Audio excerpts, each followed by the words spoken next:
In 2019, Thomas Anderson, a 67-year-old retired economics professor from Portland, watched helplessly as inflation eroded 23% of his purchasing power, despite his safe investments showing positive returns. "I followed every conventional rule about retirement savings," he confessed, "yet somehow I keep falling behind." Thomas had mastered the official narrative about money, but remained blind to its hidden mechanics. Have you ever wondered why so many intelligent, educated seniors find their carefully accumulated wealth mysteriously shrinking despite following expert advice? The disturbing reality is that 78% of Americans retire without understanding the fundamental nature of the very money they've spent their lives accumulating. Throughout history, the true mechanics of money have been closely guarded by those in power. While the public receives simplified explanations about currency as a medium of exchange or in store of value, strategic thinkers from ancient royal courts to modern banking dynasties have operated with a profoundly different understanding. They recognize money not merely as neutral tokens of value, but as a sophisticated system of control, influence, and wealth transfer. This perspective isn't taught in conventional financial education, because widespread understanding would fundamentally alter power dynamics in society. Consider Elizabeth Kim from Denver, who accumulated over $1.2 million in retirement accounts, but found herself strangely dependent on financial institutions and government policies for access to her own wealth. The difference between her perception of financial freedom and the reality of her constrained options reveals the first strategic principle: financial autonomy as the basis of security. True wealth isn't measured by numbers on statements, but by your independent control over resources, regardless of systemic pressures. The second critical principle involves understanding the practical means for necessary ends in monetary affairs. While conventional wisdom treats all dollars as equal, strategic thinkers recognize the profound difference between various forms of money. When Richard Taylor of Minneapolis converted 30% of his paper assets to tangible, productive investments controlled outside the financial system, he gained immunity from the fiery financial corrosion that reduced his neighbor Ed's purchasing power by 18% during the same period. This leads to our third principle: strategic adaptability in monetary positioning. Traditional advice promotes rigid allocation formulas regardless of monetary conditions, but strategic thinkers constantly adjust their positioning based on shifts in the monetary landscape. When Barbara Nelson of Detroit recognized early signs of monetary instability in 2017, she repositioned her assets according to historical patterns rather than conventional wisdom, preserving wealth that many of her peers subsequently lost to predictable systemic events. The fundamental insight that connects these principles is rarely discussed in mainstream financial circles. Money is not a neutral store of value, but a dynamic system with built-in mechanisms that systematically transfer purchasing power from passive holders to strategic users. This isn't a conspiracy theory, but a functional reality of monetary mechanics that has remained consistent throughout centuries while the specific mechanisms evolve. The conventional narrative portrays money as a stable measuring stick against which other values are assessed. Strategic thinkers understand that modern currencies are more accurately described as carefully managed variables, with purchasing power continuously adjusted through mechanisms that remain invisible to most citizens. This awareness doesn't require cynicism about the monetary system, but rather a pragmatic recognition of its operational reality. William Chen from Cleveland discovered this distinction when he realized that his apparently growing retirement fund had actually lost 31% of its practical value despite showing positive numerical returns. By shifting his focus from nominal to effective wealth preservation, he implemented strategies that traditional advisors considered unnecessary, but that royal treasuries and banking families have utilized for centuries. These perspectives might seem contrary to financial orthodoxy, which emphasizes trust in monetary authorities and financial institutions. However, the most successful wealth preservers throughout history have maintained a pragmatic rather than ideological relationship with monetary systems. They protected their interests by understanding both the public narrative and the functional reality of money. This approach isn't about rejecting the monetary system, but rather engaging with it strategically, rather than passively. By applying these principles to your financial decisions, you position yourself to maintain genuine purchasing power rather than merely accumulating numerical wealth that may not translate into future security. In our next section, we'll explore practical protection strategies that apply these monetary principles to your everyday financial decisions, including specific techniques for preserving purchasing power against both visible and invisible threats to your financial security. Let us continue our exploration of money's hidden nature by examining specific protection strategies. As we discussed in our previous section, understanding the dynamic rather than static nature of money forms the foundation for preserving your purchasing power. Now, we need to translate these insights into actionable tactics that protect your wealth from both visible and invisible erosion. The first practical strategy involves currency diversification beyond conventional parameters. Traditional advisors typically recommend diversification across different asset classes within the same monetary system. Strategic thinkers, however, understand the importance of establishing positions across fundamentally different types of money. Joseph Rodriguez of Seattle implemented this strategy by maintaining portions of his wealth in 5 distinct categories: conventional currency, precious metals, income-producing real assets, productive businesses, and alternative currencies. When monetary policy shifts devalued certain categories, others maintained or increased their purchasing power. The second protection strategy centers on velocity management. In monetary systems, the velocity or movement pattern of your money dramatically impacts its preservation. While conventional wisdom encourages consistent passive investment, strategic thinkers understand that alternating between periods of monetary movement and strategic stillness provides superior protection. When Linda Jackson of Boston implemented cyclical movement patterns for her assets rather than static allocations, she avoided 3 major systemic wealth transfers that reduced her peers' purchasing power by an average of 27%. Implementing temporal arbitrage represents our third crucial strategy. Strategic thinkers recognize that time horizons create exploitable differences in how money functions.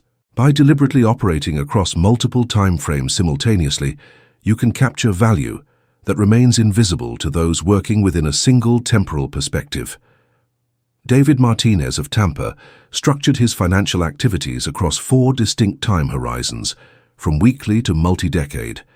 This approach allowed him to identify and exploit 16 significant disconnects between short and long-term monetary values that conventional approaches missed entirely. The fourth protection strategy involves optionality cultivation. While financial optimists often push for full commitment to particular monetary positions, strategic thinkers systematically develop and maintain multiple options without fully committing to any single position. This approach sacrifices potential maximum gains for something more valuable: the ability to rapidly adapt to changing monetary conditions. Margaret Baker of Austin maintained carefully structured optionality in her financial positions, which allowed her to swiftly pivot when monetary conditions shifted in 2020, preserving wealth while less adaptable strategies suffered. Strategic opacity serves as our fifth protection mechanism. In monetary affairs, transparency often creates vulnerability. While conventional wisdom promotes complete financial visibility, strategic thinkers understand the protection that comes from legal privacy combined with strategic information control. Susan Williams of Nashville structured her affairs with deliberate compartmentalization, ensuring that no single advisor, institution, or even family member had complete visibility into her financial positioning. This approach not only reduced targeted risks, but also minimized her exposure to systemic wealth transfer mechanisms. The sixth strategy focuses on counter-cyclical positioning. Strategic thinkers recognize that monetary systems move in predictable cycles, and positioning against prevailing trends often provides superior protection.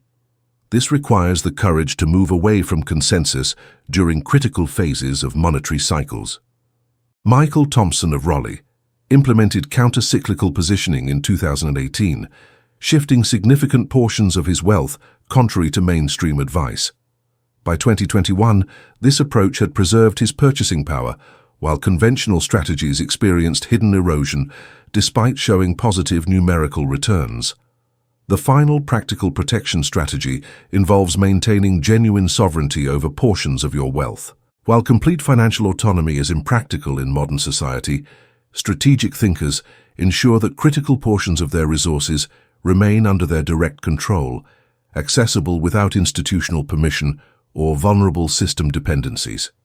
James Wilson of Phoenix maintained 23% of his wealth in forms that required no third-party authorization for use or transfer, providing both practical security and significant negotiating leverage with financial institutions. These protection strategies may seem unconventional to those accustomed to traditional financial planning. However, they reflect approaches that have preserved wealth through centuries of monetary turbulence. The perspective isn't cynical but pragmatic, recognizing that money as nature requires strategic engagement rather than passive trust. By implementing these practical strategies, you position yourself to maintain genuine purchasing power, regardless of how monetary conditions evolve. In our next section, we'll explore how to effectively navigate relationships with financial institutions, advisors, and family members while implementing these monetary protection strategies, creating a balanced approach that preserves both wealth and essential connections. Building on our protection strategies, we now turn to the complex web of financial relationships that impact your monetary sovereignty. How you interact with institutions, advisors, and family members determines whether these relationships strengthen or undermine your financial position. The strategic management of these relationships requires balancing necessary engagement with prudent boundaries. Let us begin with institutional relationships. Traditional advice encourages consolidating your financial life with trusted institutions, but strategic thinkers understand the principle of calibrated commitment. This involves maintaining precisely calculated relationships with multiple institutions while preventing any single entity from gaining comprehensive control over your financial position. Carol Martinez of St. Louis structured her banking, investment, and retirement accounts across 4 distinct institutions, with deliberate information barriers between them. This arrangement provided service redundancy while ensuring no institution could exercise undue influence over her complete financial picture. When managing relationships with financial professionals, the principle of strategic information asymmetry becomes essential. While conventional wisdom suggests complete transparency with advisors, strategic thinkers recognize that controlling information flow creates negotiating leverage and protection. Robert Johnson of Detroit implemented a tiered information system with his financial team, providing each advisor access only to the specific information relevant to their role. This approach prevented any single advisor from gaining inappropriate influence, while still allowing them to provide valuable expertise within their domain. The concept of deliberate relationship testing provides powerful protection against institutional complacency. Strategic thinkers regularly verify the quality of their financial relationships through structured tests rather than assuming continued good service. Kenneth Davis of Minneapolis periodically submitted minor but specific service requests to each financial institution, measuring their responsiveness, accuracy, and attention to detail. This practice identified deteriorating service quality at his primary bank long before it would have affected his major financial matters, allowing him to transfer his accounts proactively rather than reactively. For family financial relationships, the principle of structural clarity proves invaluable. While emotional closeness is important, financial boundaries protect all parties from misunderstandings and potential conflicts. Patricia Garcia of Denver implemented formal documentation for all significant family financial arrangements, regardless of the closeness of the relationship. This approach prevented several potential disputes when circumstances and memories diverged from initial understandings. Throughout all financial relationships, strategic thinkers implement the concept of controlled dependency. While complete financial isolation is neither practical nor desirable, each dependency should be deliberate, monitored, and counterbalanced.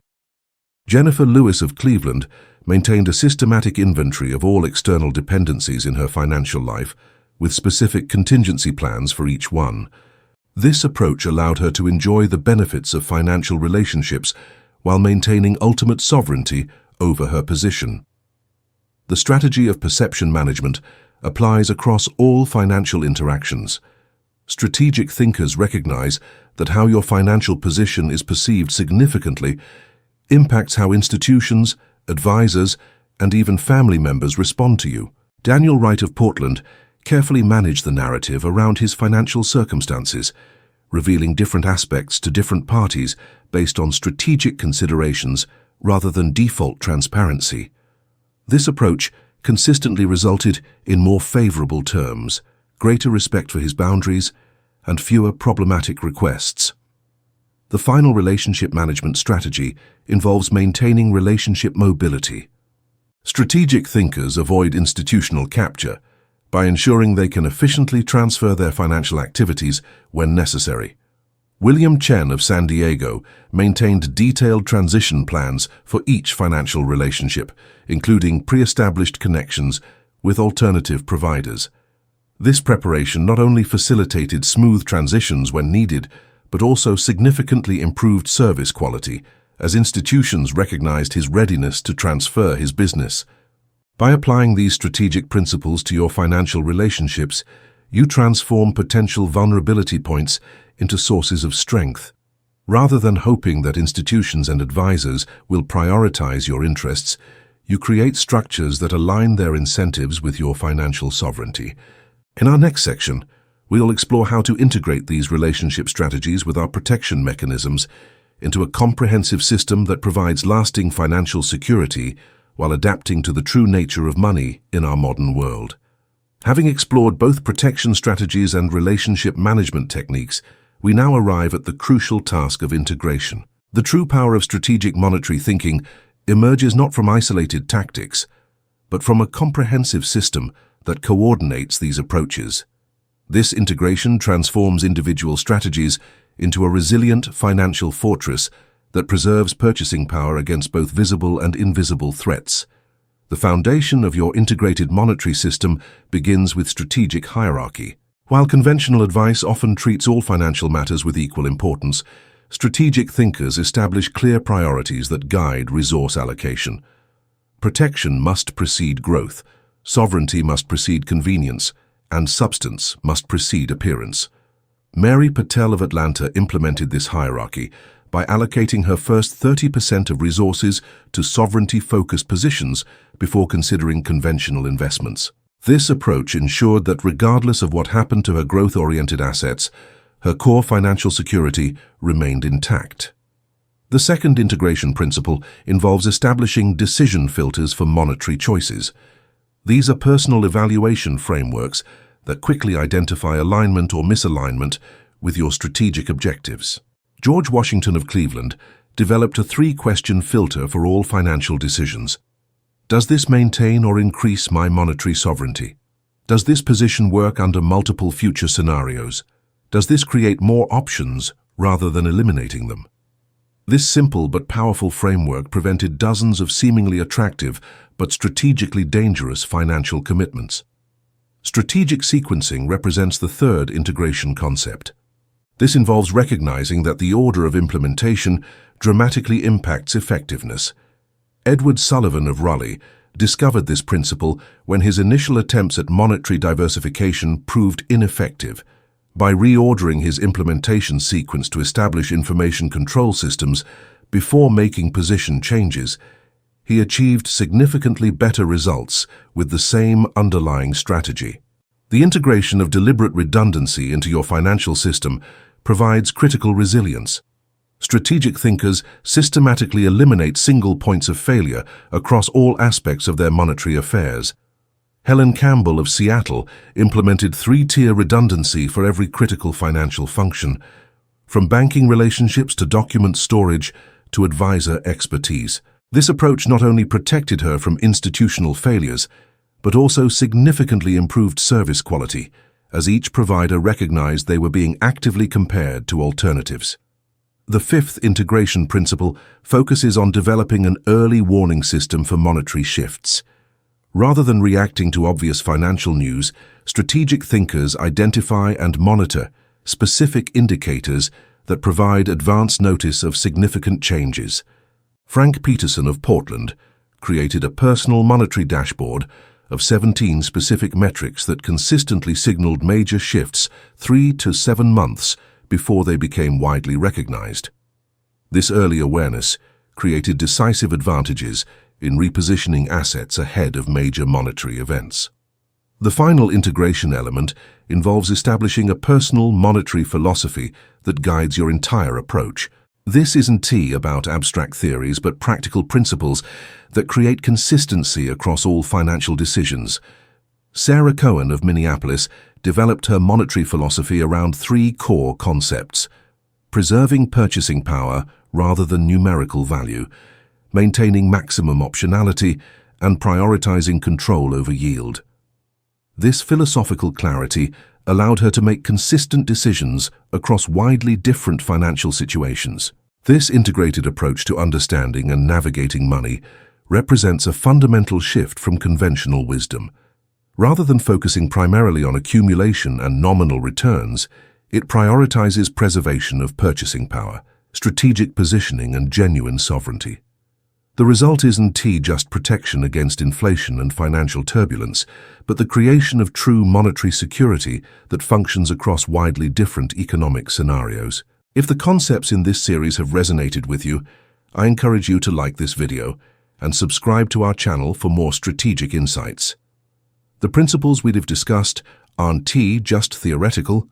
They represent practical wisdom that has preserved wealth through centuries of monetary evolution. By applying these strategies to your own finances, you position yourself among those rare individuals who maintain true purchasing power regardless of external monetary conditions. Remember that monetary sovereignty isn't about rejecting the financial system, but engaging with it strategically rather than passively. It is about creating structures that protect what you worked so hard to build. The time to implement these strategies isn't soon after monetary shifts occur. It is now, while conditions allow you to establish proper protections. Your financial future deserves nothing less than the most strategic approach available. If you found value in these concepts, please share them with others who might benefit from this perspective on the true nature of money.